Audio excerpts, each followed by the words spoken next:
Time in the spotlight can generate a vast amount of pressure. Couple this with problems at home, and it's a recipe for disaster. But when well-known actor Ryan Grantham broke down from a family health diagnosis, he would quite literally go off the deep end. Unknown to the public or even his family, Ryan slipped into a world filled with the horrors of the dark web, substance abuse, and even nefarious planning. And one of those plans was to murder Canadian Prime Minister Justin Tredeau.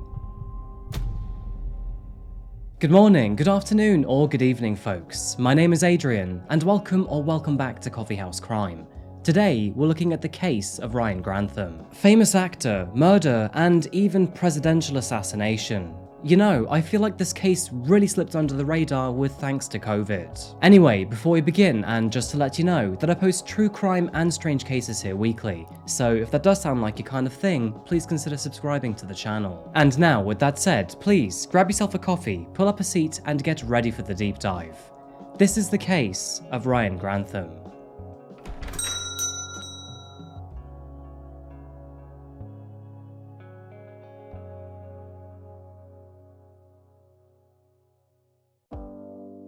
Welcome to the beautifully rugged province of British Columbia. Being the westernmost part of Canada, the so-called left coast meets the US at its northern border, with the city of Vancouver just a stone's throw away from my birthplace, Seattle. Despite its heavy rainfall and precipitous landscape, there is a lot to be admired here, and there is no end to its natural beauty either, ranging from snow-capped mountains to alpine dense islands, with rivers and lakes abundant throughout. If you continue to weave through the mountains, rivers and national parks north of Vancouver, you will eventually stumble across a small town named Squamish. Located around 25 miles north of the city, and despite its rather quirky name, this town has impressively been around for thousands of years. First inhabited by the Squamish, the indigenous people of the region, their culture and history should run deep here and be found in abundance. However, sadly, only 10 fluent native speakers exist today. Focusing on its more modern-day spectacles, there isn't really much to tell you here. With a population of under 20,000 residents, it's a small and sleepy town that barely sees anything worthy of a spot on the news. Despite this, Squamish seems to be a diamond in the rough.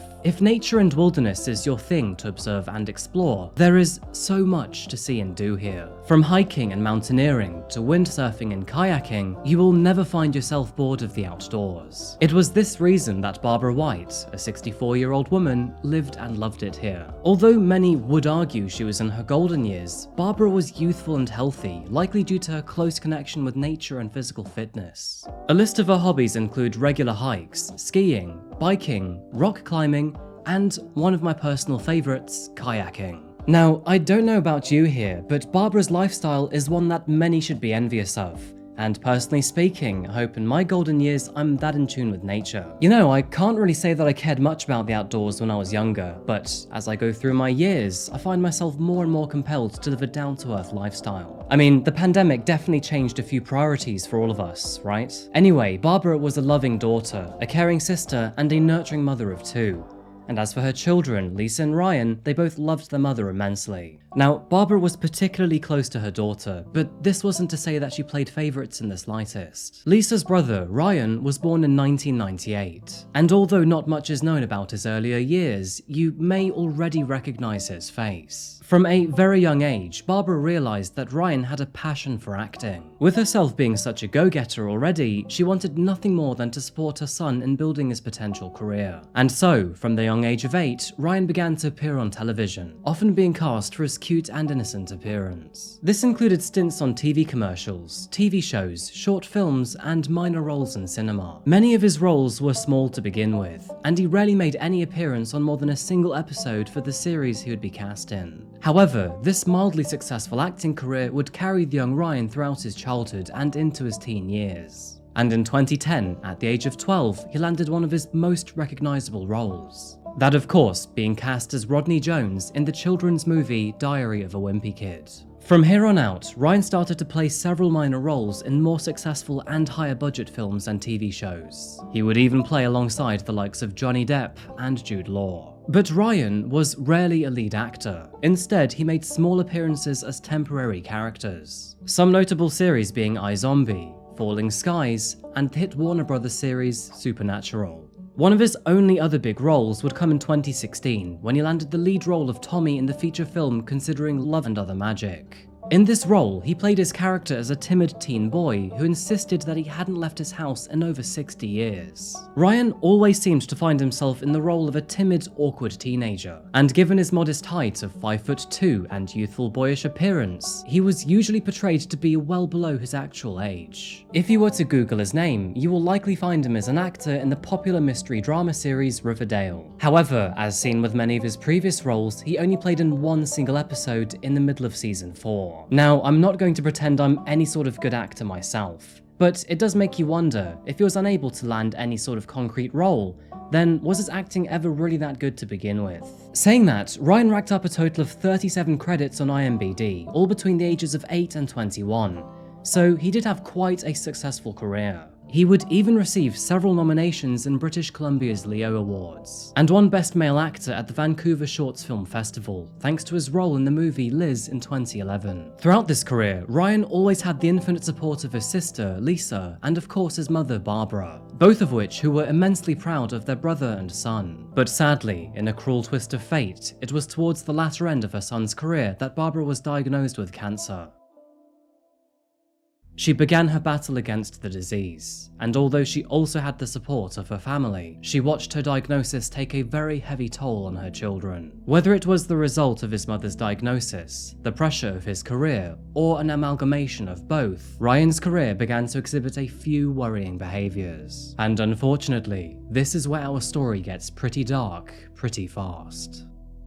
Although his family were aware of some of these bad habits, Ryan was able to keep some of them to himself, likely due to shame. He unfortunately slipped into a very self-destructive state of depression, often abusing alcohol and even contemplating taking his own life. His family were aware of this, but what they didn't know was that he was also abusing weed in excessive quantities. And Ryan feared that his mother would be very disappointed if she found this out. His mental state became so self-destructive that he secretly dropped out of school at Simon Fraser University, which would be another thing that he would keep a secret from his family. And from here on out, Ryan spent a lot of his time alone in his room, where he became infatuated with the dark web. He began to watch hundreds of violent and graphic videos, all of which fueled his own negative thoughts and tendencies. And moving forward, homicidal fantasies became an alarming staple in his already unstable mind. Ryan kept a journal to keep track of his thoughts. These diaries were not daily plans, therapeutic musings, or healthy creative outlets. Instead, he recorded the twisted thoughts of an increasingly disturbed young adult. His notes ranged from thoughts of severe self-loathing all the way through to plans on how to create Molotov cocktails. And unfortunately, it didn't stop there either. To add to this, he also created dozens of torture plans that he wished to inflict on other people. It was in March of 2020 that Ryan began to create a catalogue of all of these evil plans. And unfortunately, he wanted to reenact a few of these before taking his own life. His mother and sister, who were entirely unaware of this, continued to support Ryan to the very best that they could. Even in the face of a family diagnosis, they all persevered. And sadly, as I say this all too often, life for the Grantham family was about to change in an instant. April the 1st, 2020. It was a typical spring day in Squamish, and safe to say, April showers were well and truly underway. The town was quiet, it was a Wednesday, and being the peak pandemic season, almost nobody was out. However, for Lisa Grantham, that quietness was abnormally different. It had been 2 days since she had last heard from her mother and brother, and when it came to Barbara, this was very much out of character. The pair were particularly close with one another and kept in regular daily contact. But what was even more peculiar is that all of her previous texts to her mother had remained unread. And as for every phone call, they all went straight through to voicemail. Lisa felt uneasy with this knowledge. Due to her diagnosis and the required treatment, her mother was particularly vulnerable. She therefore decided, despite the restrictions, to drive over to Barbara's townhouse to check in on her. Letting herself in with her own keys, the home was eerily silent. A pin could drop and you would definitely hear it, they would say. Nobody appeared to be home. Walking into the living room, she peered up at the grand piano. What was strange though was that it was now covered in a plastic tarp. And that wasn't the most puzzling part of the scene either. Candles had been placed throughout the entire room, mostly next to and on top of the plastic tarp. These candles had been placed carelessly around the place, and wax had pooled all over the floor. And hanging from the piano itself was a string of beads sporting a cross. Overall, the scene was very puzzling for Lisa. However, after taking a closer look, her second observation would haunt her forever. Underneath this plastic tarp appeared to be the motionless body of a human, and whoever it was, they were collapsed over the piano. Lisa knew that whatever was underneath could only be something truly horrific. She called the police immediately, and after they arrived, they found the motionless body of Barbara. Barbara was pronounced dead at the scene, and as for Lisa, she crumbled in an instant. Her mind immediately thought of Ryan, and how next she'd have to tell him of the very terrible news. However, very little did she know that she would never actually have to do this, because a few miles down the road, Ryan was already in police custody following a confession. He had just admitted to killing his mother. Now, if you thought this story was already chilling, well, we're only getting started and heading into the realms of insanity. Buckle up, folks, things are about to get a lot stranger.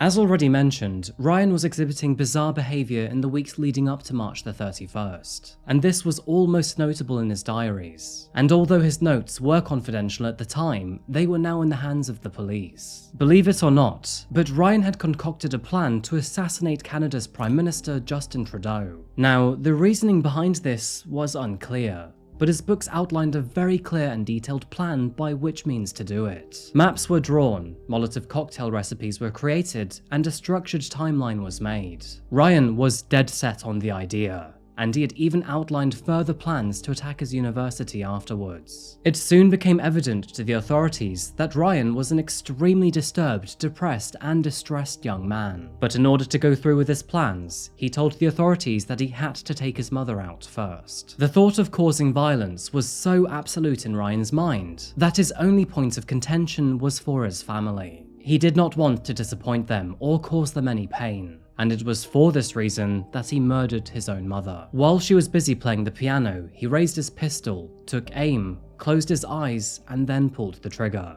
As a result, Barbara was killed immediately. Disturbing side note, but the details behind this case are eerily similar to that of Trey Sesler. He too wanted to attack his school, and he too killed his family to save the disappointment. And then, he too backed out of his plans only after it was too late. In the moments after his horrific act, Ryan grabbed his GoPro camera and recorded a confession to killing his mother. He would also film her motionless body before saying, "I shot her in the back of the head. In the moments after, she would have known it was me." After his recording, Ryan left the townhouse, loaded himself up on beer and marijuana, and then created Molotov cocktails for the next stage of his plans. He then sat and watched Netflix before heading to bed that night, all while his mother's lifeless corpse lay downstairs. The next morning, he covered his mother and the piano in a plastic tarp, before lighting candles and hanging a rosary in a ceremonial fashion. It was on that day of April the 1st, 2020, that he planned to carry out the next stage of his plot, and that was to assassinate the Canadian Prime Minister Justin Trudeau. But before going ahead with these plans, he couldn't continue before writing one last entry in his diary. "I'm so sorry, Mum. I'm so sorry, Lisa. I hate myself. There's a lot of media of me out there. Film and TV. Hundreds of hours of me that can be viewed and dissected. No one will understand." After this, he packed his car with 3 guns, ammunition, and 12 Molotov cocktails. He also packed camping supplies, expecting to be on the run for quite some time. Taking a hand-marked map from one of his diaries, he planned to drive over 50 hours to the Canadian Prime Minister's cottage, where he then planned to open fire and set the house ablaze. However, after driving 150 miles east to the town of Hope, his resolve faltered after believing his plan was too complicated to follow. But with everything in the truck, and having killed his mother in order to carry out his plans, it was too late to turn back. Ryan decided to fall back on his plan of the Prime Minister, and instead focus on attacking Simon Fraser University. And after turning around, he headed right towards the city of Vancouver. But this too seemed to be too overwhelming for him. Before going through with his intentions, he stopped at a local parking lot, where he then contemplated taking his own life. Nothing had gone to plan, and to add to this, he had already murdered his mother. However, this plot would also fail. As he sat there psyching himself up, he concluded that the best way to repay his mother's death was to remain alive instead. During his confession to the police, he said, "I took a beautiful life from the world, so I felt that I owed the world a life instead." It's at that moment that he drove to the nearest police station, walked up to the front counter, and then told the police officer who was sitting at reception everything he had done.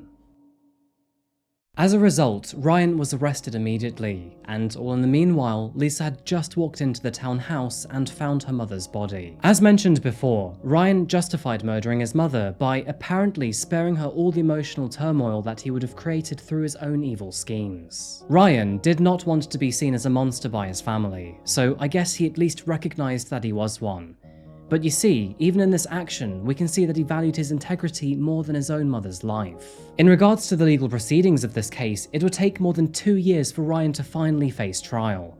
And yeah, you can thank COVID for that one. The trial began on June 13th, 2020, where the court learned of Ryan's plans alongside numerous homemade videos the actor had created himself. And regretfully, these recordings included videos of him rehearsing the murder of his own mother. Obviously, Ryan is an extremely disturbed individual. After a rather lengthy psychological evaluation, it was determined that he'd developed a strong case of psychosis due to his heavy substance abuse, which mainly comprised of marijuana and alcohol. Now, obviously, substances like this can be responsibly enjoyed. However, Ryan was using them to a very detrimental level. In the end, he was diagnosed with a severe mood disorder and a severe substance abuse disorder, both of which contributed to his disturbed state of mind before killing his own mother. As you can likely imagine, his defense team would very heavily lean on this. They also argued that Ryan was clinically depressed and had been struggling with an anxiety disorder for many years prior. And to add to this, he had even expressed a desire to take his own life. However, experts claimed that his conditions were not a means to absolve Ryan for the responsibility for his actions, and furthermore that he should face the full force of the law. In a statement to the court, Ryan said, "I cannot explain or justify my actions. I have no excuse. It hurts me to think about how badly I've wasted my life. In the face of something so horrible, saying sorry seems so pointless. But from every fiber of my being, I am sorry." Victim impact statements were given during the trial, with other members of Ryan's family taking to the stand against him. Understandably, they were all very hurt and confused. Most notably, Ryan's sister said, "How can I trust anybody when my only sibling chose to execute my mum while her back was turned?" She further iterated that her mother was defenseless, that she was weak and frail from her battle with cancer, and that Ryan took advantage of her while she was faced away and her guard was down. Lisa and her extended family are gravely saddened by the loss of Barbara, and even more so, they are shocked that one of their own family members could commit such an atrocity. Court Justice Kathleen Kerr called the crime tragic and heartbreaking. She further expressed that it was miraculous that Ryan chose to turn himself in, rather than go through with his horrific plans. Ryan was initially charged with first-degree murder. However, due to his diminished mental state at the time of his crimes, this was later reduced to murder in the second degree. Now, this may sound like good news for Ryan. However, under Canadian law, second degree is still automatically served with a life sentence. The only thing his lawyers could actually dispute was the amount of time he would have to serve before he was eligible for parole. Ryan would officially plead guilty. His lawyers argued that, due to his expression of guilt and sorrow, his minimum term should be reduced to 12 years. In contrast to this, the prosecution was aiming for a minimum of 18 years. In the end, his actual sentence was eventually met roughly in the middle, and he was sentenced to life in prison with a minimum of 14 years behind bars. This meaning that he will not be eligible for parole until the year 2036. According to reports, Ryan is being held at a secure facility specializing in mental health treatment, where he often receives support to help him get over the grief of murdering his own mother. He receives therapy and counseling in a private facility, and it's here that he will serve the remainder of his sentence alone. Side note, but Ryan's lawyer claims this is for his own good.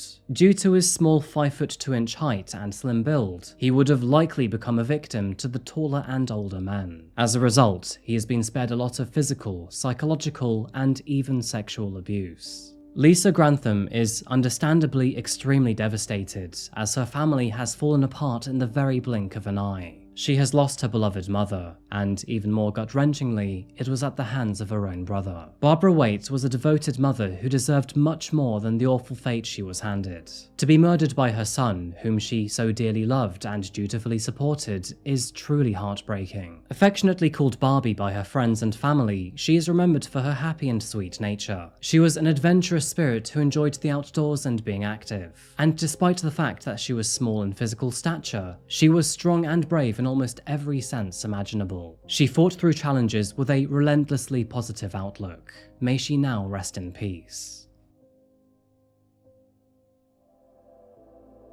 And so folks, I think that just about wraps up our case today. Thank you so much for being here for another video today by Coffeehouse Crime. If you found this case interesting or insightful, please remember to like the video and subscribe if you haven't yet. So, what do you think about this case? My question for you is, do you think that Ryan got enough time behind bars? And how much was his lifestyle and substance abuse to blame for his evil actions? Apologies for the shortness of this video, but I wanted to keep it short and snappy, and I hope that all of you have a very good remainder of your day. If you'd like to learn more about dark cases and my own personal adventures, then please follow me on social media. I'll leave the links to that in the description down below. As always, I'll be back again very soon for another video, but until that moment arrives, please remember to look after yourself, look after each other, and of course, stay safe. Thank you, and goodbye.